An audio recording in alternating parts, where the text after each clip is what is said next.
This is Gareth Southgate, and this is the Three Lions podcast.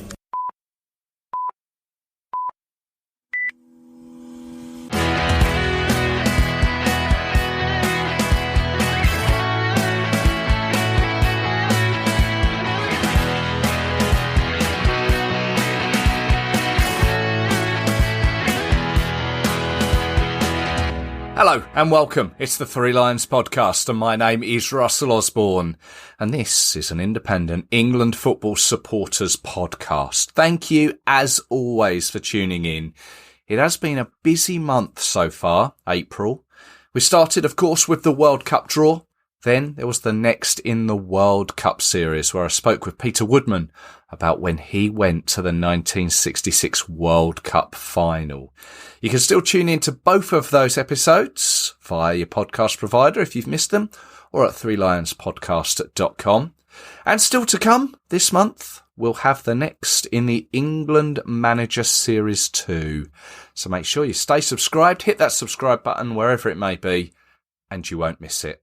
Now this episode, I am once again pleased to say I'm joined by England C Manager Paul Fairclough. Now you may remember that I spoke with him last month ahead of their game against Wales back on the 30th of March. For those that perhaps weren't aware, the result, well, it wasn't ideal, going down 4-0. That preview episode is still available, but now why not join me and Paul as we reflect on it and see also what the future holds.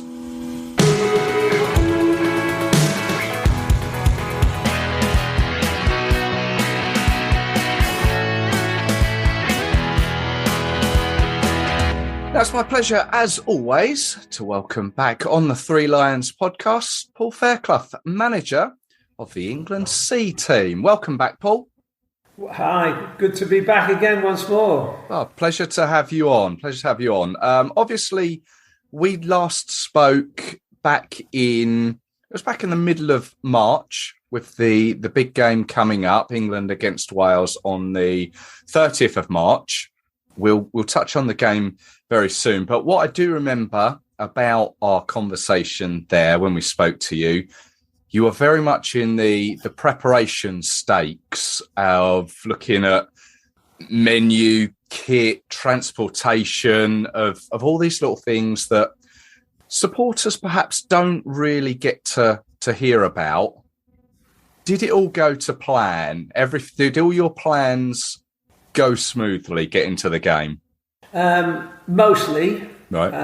Apart from a disastrous journey for myself and my staff from London Euston to Llandudno Junction, where we had to stand up, even though we had seats we had to stand up for 2 hours with face to face with other people, not a mask to be seen, no movement, could not use a toilet facility or any kind of drink. Nothing was accessible. The train was a health and safety disaster. So yeah, that was a great start to the day. But then we got to Wales. One of the nice things about that journey, we were standing up, and this is really quite interesting. So a lady was trying to squeeze past us with a dog in her arms. Right. And this is before the train had actually left the station. And there was no wriggle room for her to get past again. And she sort of, she kept taking double glances at me and a couple of my other staff. She kept giving me these glances. And anyway, it transpired and it made the time go quickly. Her son had played for England C as well. No way. So a lad called Connor Jennings. Right. Yeah, I can remember he made his debut against Gibraltar in Gibraltar, and he scored. A very young player, went on to. He's currently at Stockport County. Right. So and it was his mother. So she knew all about the non-league scene, all about the England C team, and she was sending her son texts, and we get text messages back from him. So that was just, that's the lovely nature of non-league football. Absolutely. Oh, that's great. I take it you're all suited and booted and badged up then. How she noticed you? Well, no, no, because we didn't go. Did I? No, I was in. Yes, I had an old England tracksuit on. Yeah, a bit of a retro job. Because we don't get the up-to-date stuff. There was 16 teams going out over that week, so we had to dig into our own supplies for that kit. But no, she recognised a couple of faces, and so it was lovely to have that conversation with her, and she was, I tell you what, she knew her stuff as well. Oh, that's great. That's a wonderful story. But what happened during the build up to the game? I think I alluded to the fact that we lost more than 50%. We lost 9 of the original squad. Yeah. That was selected, and then I always make sure I've got a big contingency squad because we expect things to happen. And would you believe I lost another 8 of the contingency squad? Oh. So the squad that gathered bore no resemblance to the one that was we were hoping to start with. Having said that, that's always a difficult one to welcome those type of players who know they've been arrived through the back door, so to speak. But within, we had our first training session within a couple of hours, maybe 3 hours of them arriving there as a group.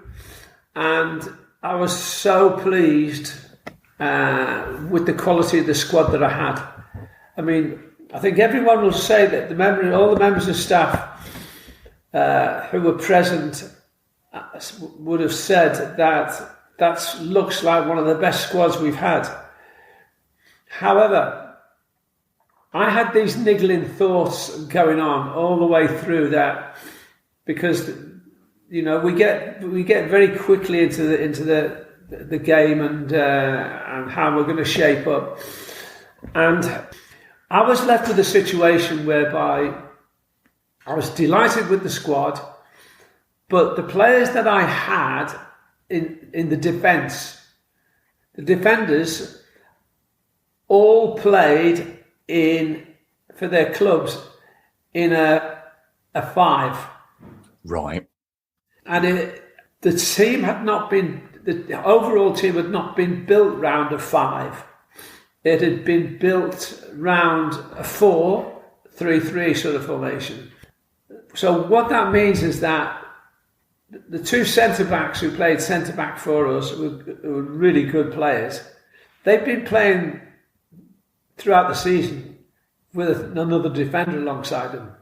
And the full-backs had been playing in teams where they were allowed to play quite advanced of the other 3 defenders. Right. So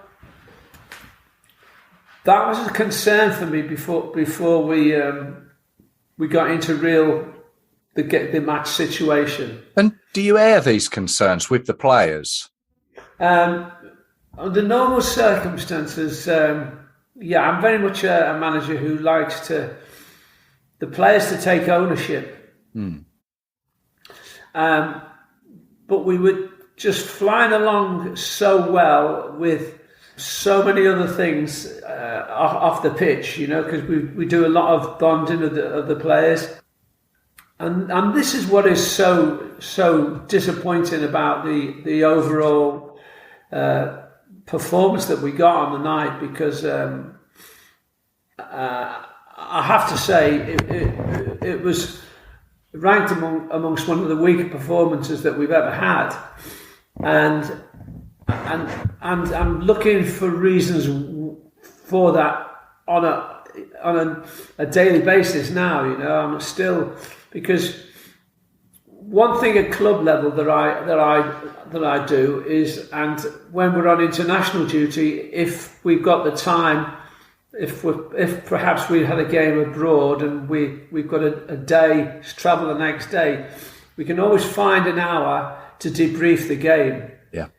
And say, look, okay, and that is player owned as well, because I want it from them. I don't want it from me. What went well on the pitch? What would we change on the pitch? And if we are going to change them, how would we change it? So it's not just ticking the boxes, it's going deep and finding solutions so as to when we come together next time, we've already got things that we've cemented, but there's things that we know didn't work and we want to improve on them. So we didn't get the time for that kind of inquisition on this game. But when it came to the actual game, preparation, as I say, had been fantastic, and I had this niggling doubt in my head. But because the back four that started for me are all doing splendidly well for their club, and I had three forwards in Michael Cheek and Callum Roberts, who'd played in the first team at Newcastle, and Billy Walters. Between them, they've got something like 45 goals this season. Wow. And didn't get anywhere near the goal. Yeah. You have these expressions, it was just one of those games. Well, do you know what? I've never subscribed to that. There's a reason why.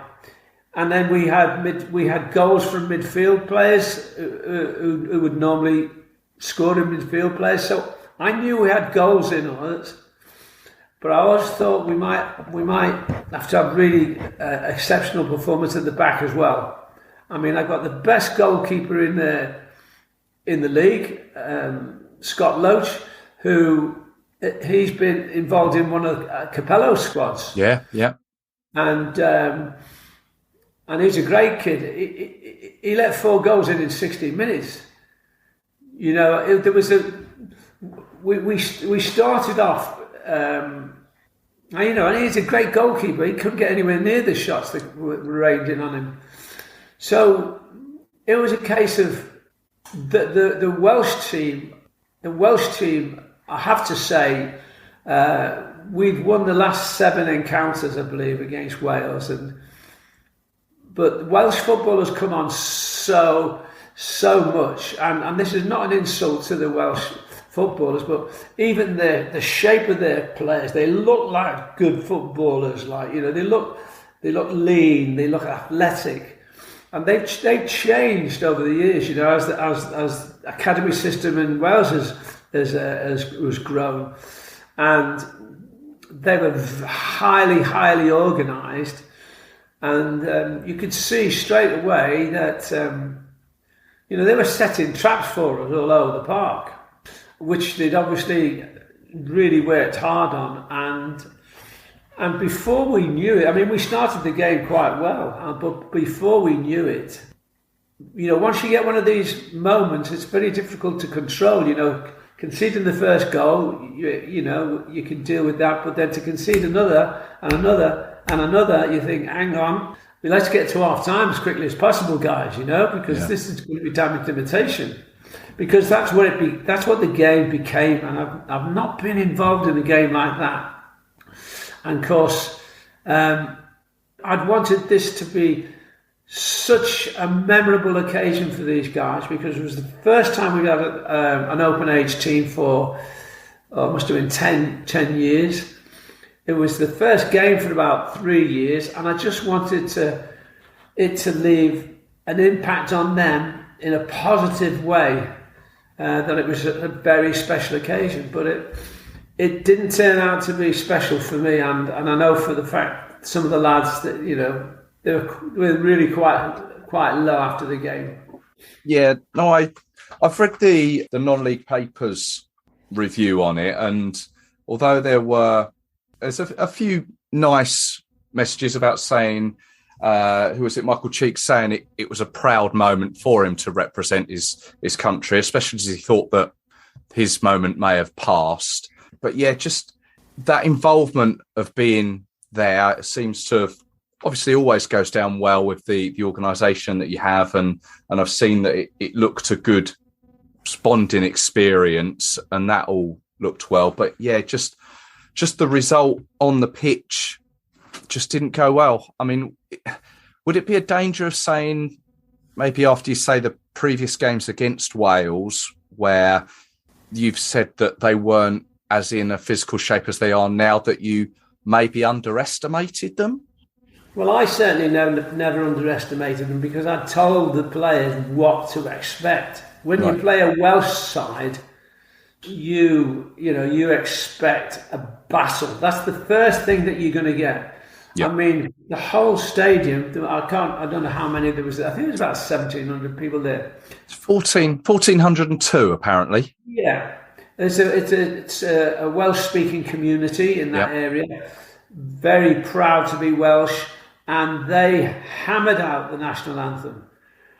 Our national anthem, I don't know what record label they got it from, but it certainly was a shocker, and it lasted no more than 30 seconds, and we had to stand through the whole Welsh national anthem with the crowd ripping it into it. And I think, do you know what? I think that was quite a defining moment, because I looked at my players and they were quite unsettled by that. Right.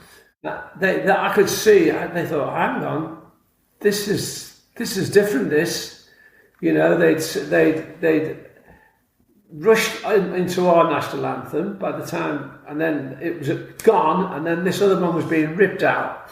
And it was fantastic to hear, the Welsh passion, and that was transferred onto the pitch straight away. But we matched whatever they gave in the first 10 minutes. But after the first goal went in, I would have wanted more fighting spirit, and that's probably what upset me more than anything. I can't remember over the years. I've had players in there who have been real tacklers of the ball, and refusing to give in.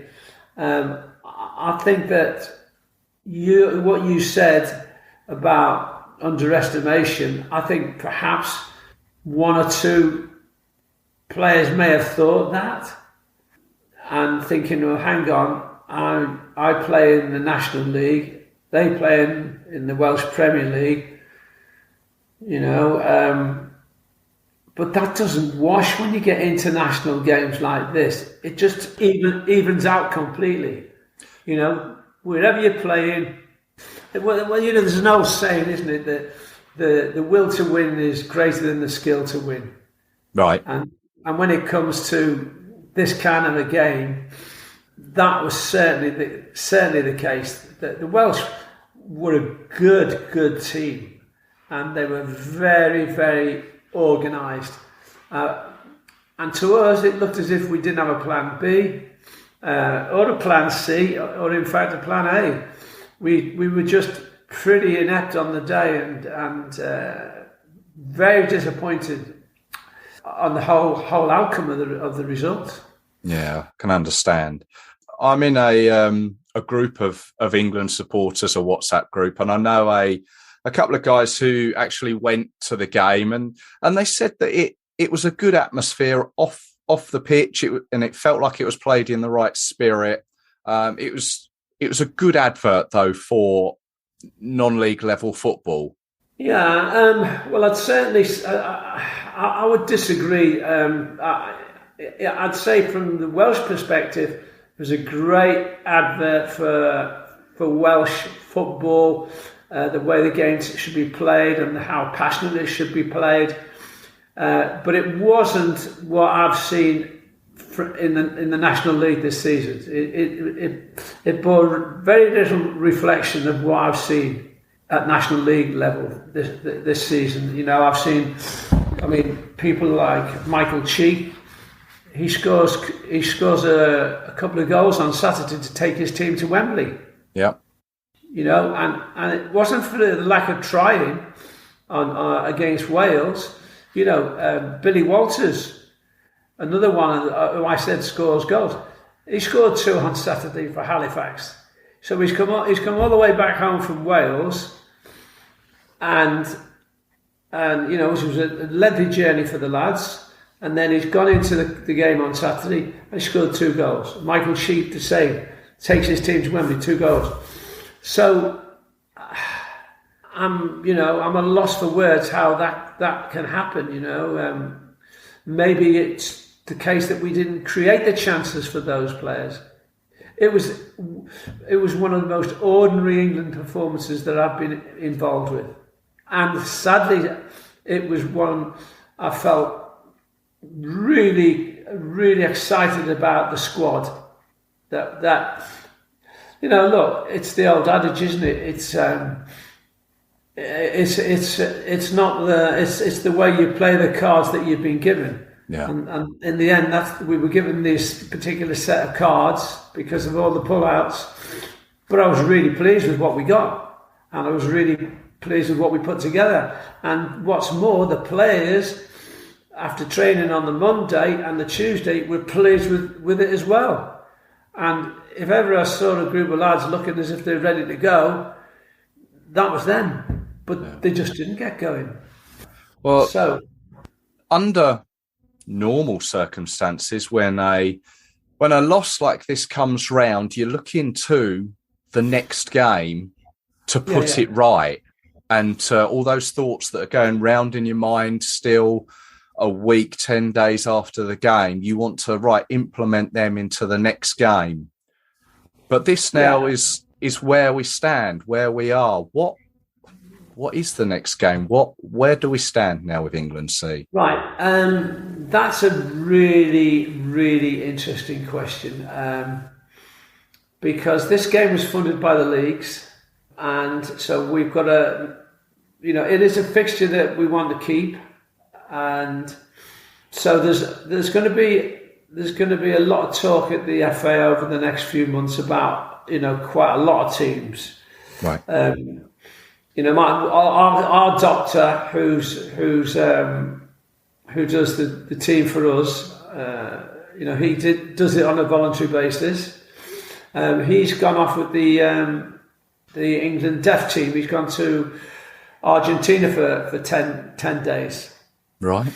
So we have that sort of competition in terms of funding. Yep. I mean, it's essential that team gets funded. Absolutely essential, as with all the other disability teams.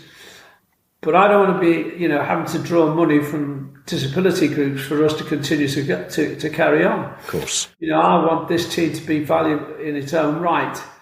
So, look, there'll be a lot of discussions going on as to where we move and what we did. One of the things that I don't know whether I mentioned it, there's a department in the FA that helps with the diversity coaches, good young ethnic minority coaches who have got good awards but are struggling to find openings in the system. Yep. Which we all know is going on. I mean, so I took on 3 of them to mentor over the time that we were there, and they were just consumed with pride and consumed with what they'd been allowed to do, to be part of, and that's a separate department of the FA. And maybe, that is a direction that the team could go, being a platform to assist with those young aspirant coaches. So there's lots to think about, and as the direction to what the team will go. But it's not been confirmed. I don't think there's a fixture been confirmed yet with Wales, but that's the plan. I would question if that game is going to become an annual fixture. I would question the timing of the fixture.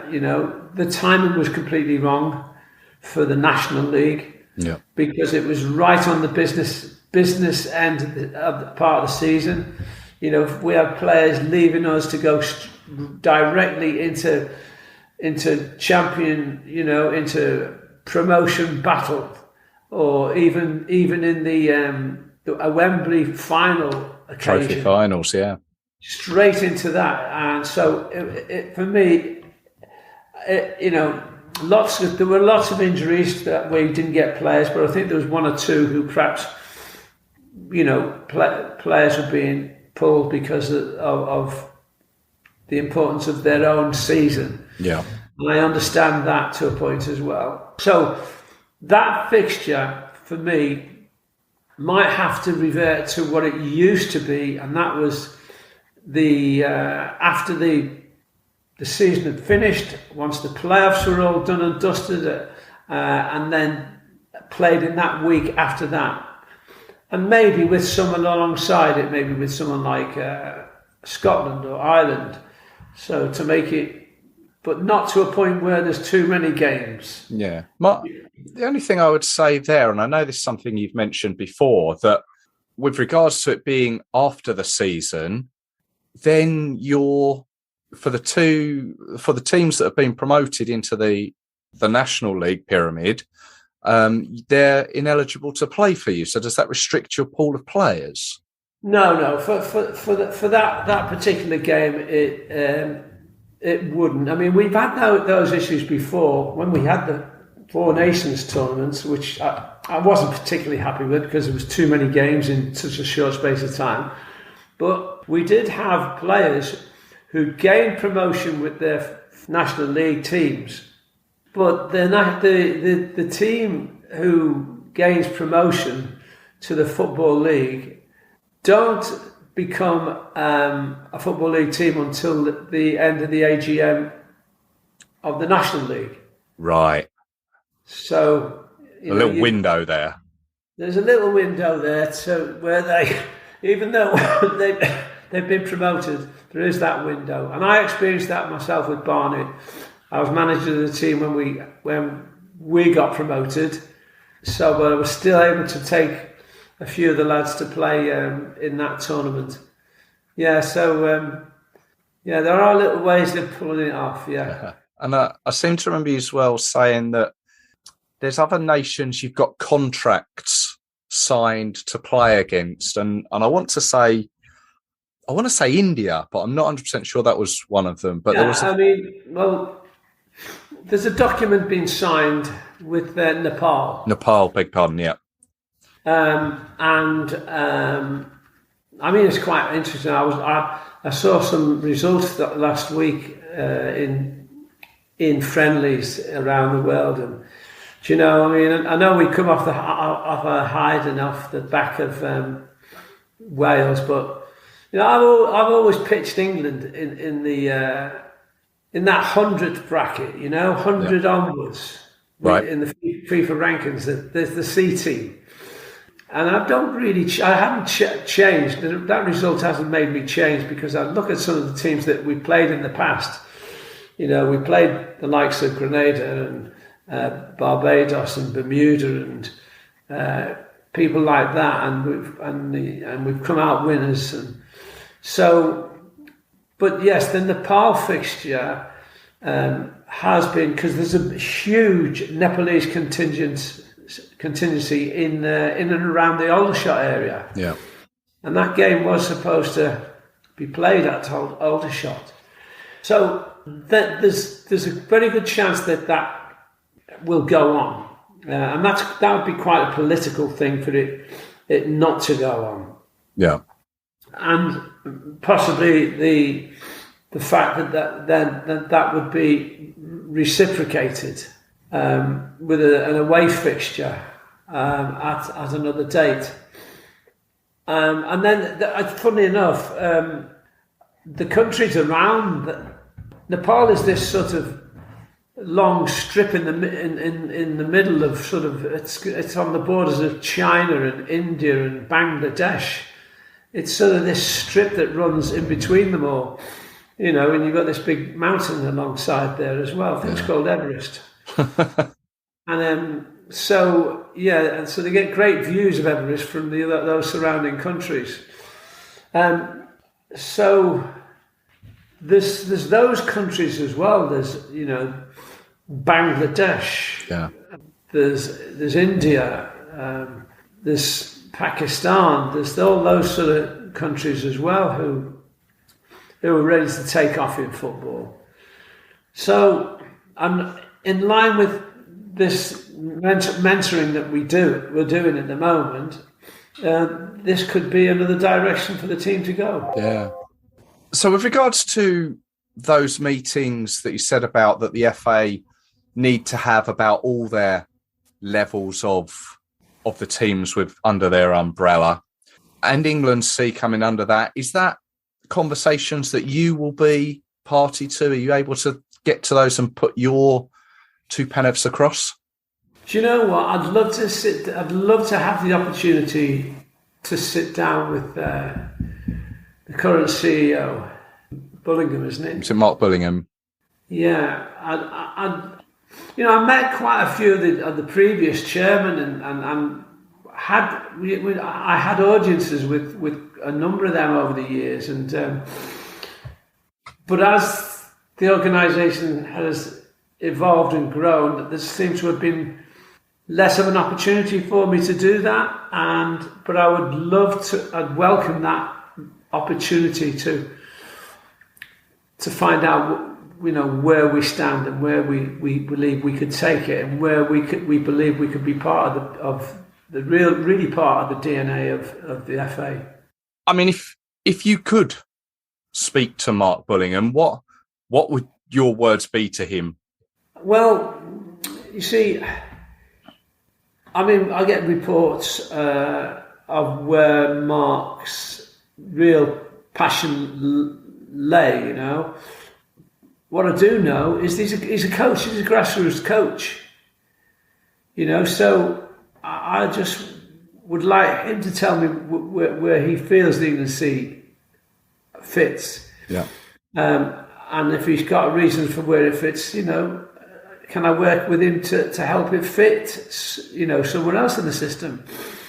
Because it's got so much to offer, regardless of, one football result. That's neither here or there. We've been successful for many a year, but I would like to be part of a conversation that sits around the table, and for someone like myself to speak, who's vehemently proud of the England C team and what it can do. I've seen what it does for young men, for young, off the pitch and young men, and for what it does for them on the pitch. I've seen it develop friendships for life, and there's a lot to be said for that in football terms as well. Well, let's hope that can happen in the future. So I've read in the article in the non-league paper that some of the things you said about the recent game, where these new players and your staff, you're making friends for life through this journey that you're on, and here's hoping to have more of those opportunities, not just for you, but for those players that are involved as well, who perhaps maybe haven't come in to encounter each other off the pitch as well. Exactly. Paul, thank you very much for your time, as always. Thank you. Anytime. No, well, next time that next fixture comes round, let's chat again. Okay, cool. Excellent.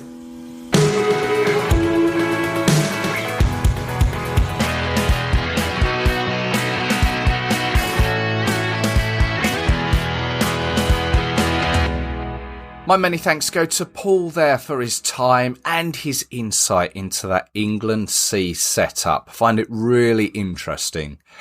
And hopefully I can have a chat with him again in the very near future. We'll be keeping an eye out for that next fixture. And thank you, as always, for listening. Always a pleasure to have you along. Don't forget, you can find the podcast on all your usual social media channels, Twitter, Facebook, Instagram. Just search 3 Lions Podcast. And the website too has all the previous episodes. If you've not heard it before and you like England, I can guarantee that there's at least one there that you'll enjoy. You may have to listen to 3 or 4 before you find it, but it'll be there. Seriously, though, thank you. Thank you for listening. I'll be back with you very soon. I'll tell you what, we will drop the next episode in the England Manager series. Listen to me, dropping episodes. I hope you can join me for it. So until then, look after yourselves. Take care. Cheers.